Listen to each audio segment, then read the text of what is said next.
Before we begin, I need to make some introductions. This is Benji, and he needs a new home.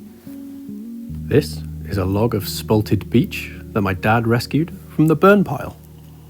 And this is my brother, medical engineer by day, lunatic with a chainsaw by night. And before he takes any of his fingers off, I asked him to cut some slices of my log.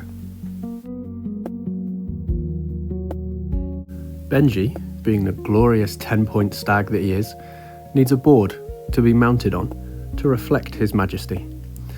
The story of Benji is an interesting one. He was out in the hills of South Wales when he lost the majority of his body in a tragic climbing accident with his friend Morgan, who got away with just losing a toe. On average, I suppose they're doing all right.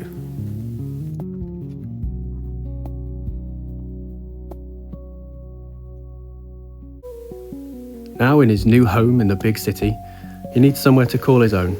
The traditional rosewood with a beveled edge wouldn't do him justice. Enter the slices of spalted beech, and enter the lunatic with a chainsaw.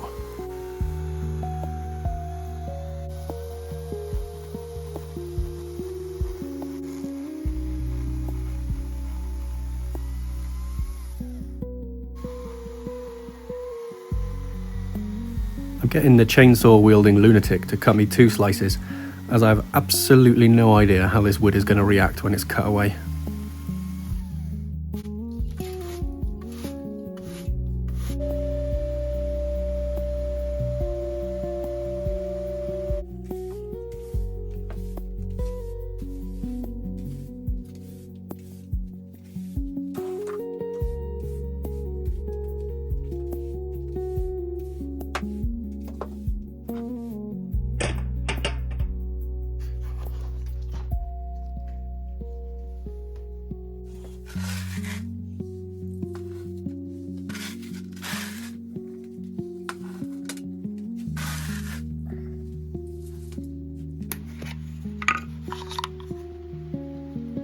Using this flattening bit in my router and my flattening jig, I can get the slices down to the desired thickness.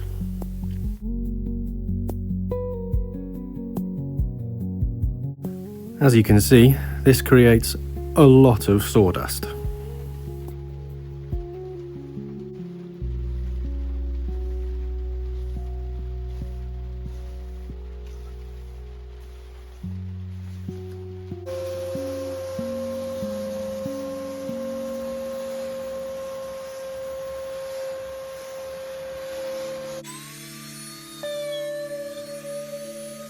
So after a lot more of this, and a lot more of this, we then have our slice down to our desired thickness. But I also ended up with a full vacuum bin.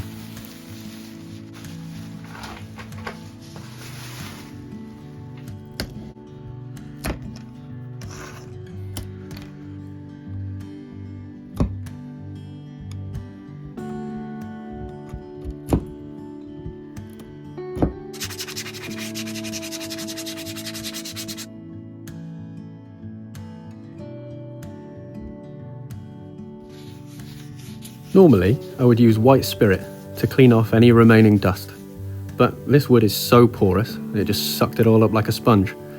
So I guess I'll just chuck some more on and try and wash the dust off. This was then left in the kitchen, much to the displeasure of Mrs. Coed y Bevan, who had to deal with my finishing her kitchen, smelling like white spirit for a week. Using packing tape, I can cover this painted hardboard so that in the next stage, when I penetrate my slice with epoxy, it doesn't stick to the hardboard.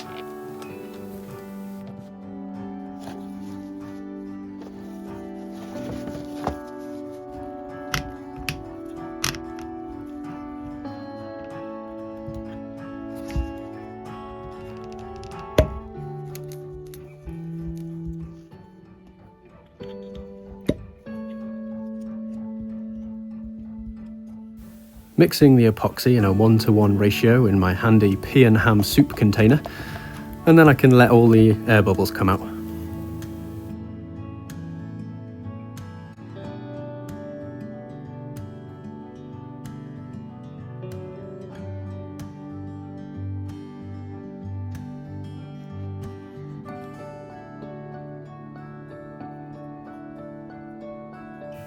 After pouring the epoxy, I thought a paintbrush would be the right tool for the job. Turns out it wasn't. Now, anyone who works in healthcare will understand the double glove method that I'm about to employ. Code brown. And with this, I'm able to spread the epoxy all over the surface much better than using the paintbrush alone.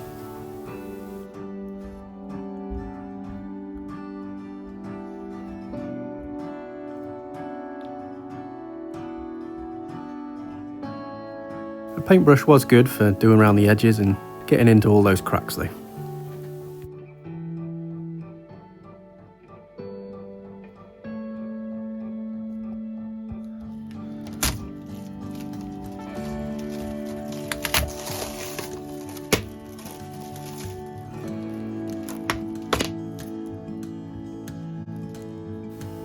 Continuing with the animal theme, I decided to use a leftover roll of leopard print gaffer tape to seal up the bottom of all the cracks. Who doesn't love a good leopard print? I'm not entirely sure why I'm wearing gloves for this bit, but at least it highlighted to me how sticky the tape was.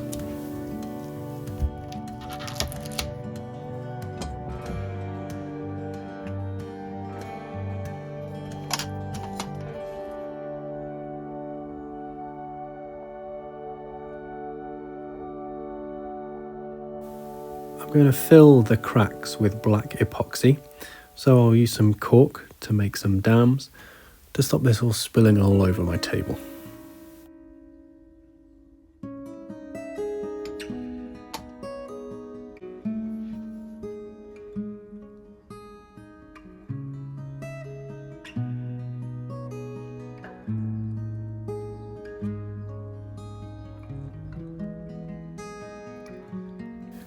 Using the same epoxy mix but adding this black dye, and this can then be poured into all those cracks.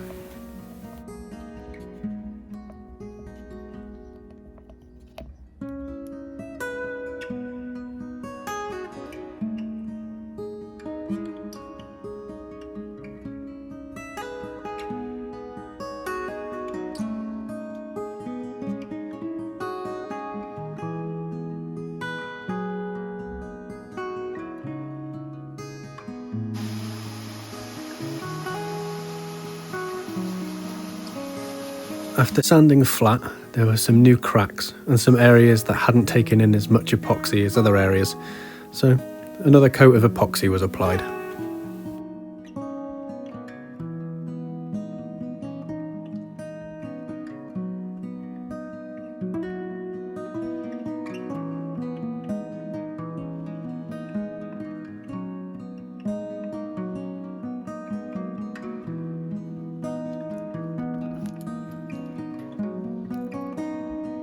There was this one area by the big crack that just kept sucking it up, so I had to keep on adding more and more and more, all into this area and rubbing it in. But eventually, I think I got enough in.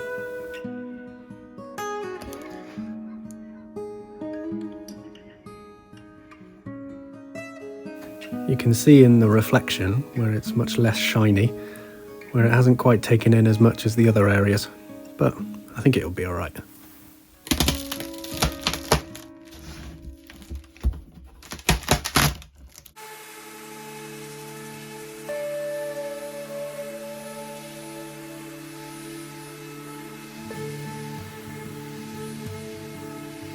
After sanding, you can see there's quite an uneven coverage, so I then used my expert chisel skills to scrape off the excess. This also helps to give a flat matte finish, which was the desired finish anyway.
Using linseed oil as the finished product helps to accentuate that matte finish as well.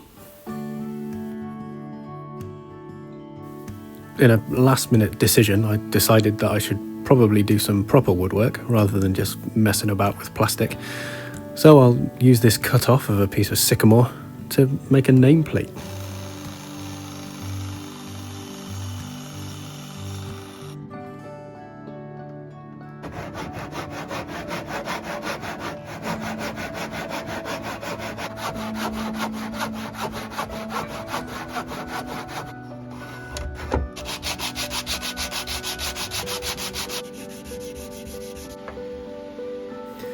After cutting to size and sanding, I then gave the piece to Mrs. Coed y Bevan, as between us she is much more artistic, and she'll be able to create the nameplate to go underneath Benji in his new home.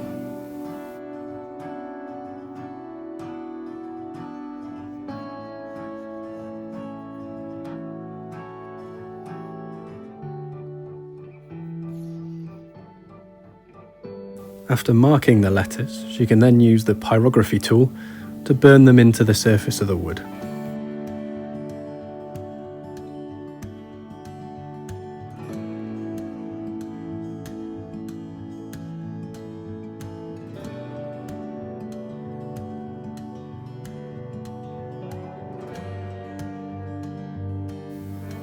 Yeah, great idea. Let's touch the hot thing that burns wood.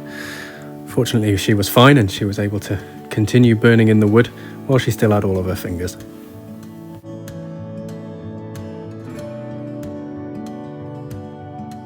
The conditions of Mrs. Coed y Bevan doing this for me was that it had to be done on the living room floor whilst watching The Secret Lives of Mormon Wives. This, as it turns out, is such an infuriatingly captivating watch.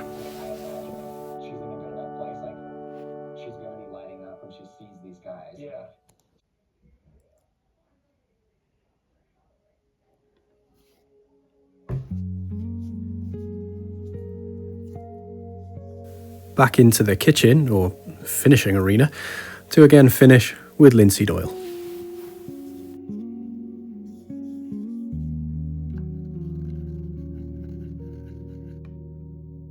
Because of the more unusual shape of the piece of wood, I couldn't just put one hook in the middle and guess that that was the middle, so I added 2 hooks and then joined them with a piece of string so that they could be levelled out whilst on the wall.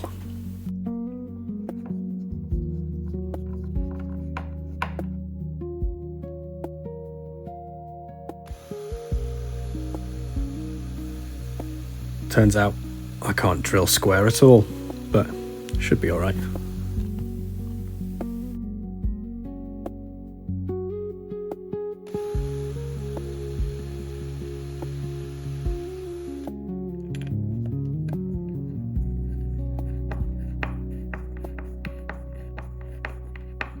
And there we have it, a spalted beech and epoxy mounting board with sycamore pyrographed nameplate for Benji to enjoy his new life in the city.